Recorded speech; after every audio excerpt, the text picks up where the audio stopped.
Hello বন্ধুরা, ২ শালিক সিরিয়ালের আগামী এপিসোড নিয়ে চলে এসেছে। ২ শালিক সিরিয়ালের আগামী এপিসোডে আমরা দেখতে পাবো যে ঝিলিক ও আঁকি ওরা বাবাকে খুঁজে পেয়ে খুব খুশি হয়ে যায়। তারপর আমরা দেখতে পাই যে পুষ্প এদিকে কান্না করতে থাকে।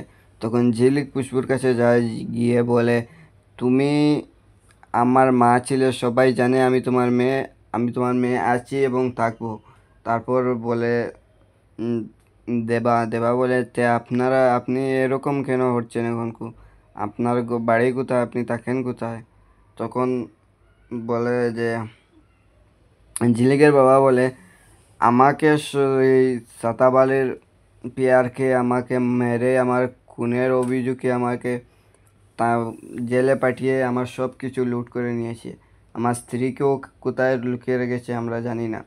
এরপর জিলিকা রাক্কি বলে, এবার এর হিসেবটা আমরা বুঝে নিব।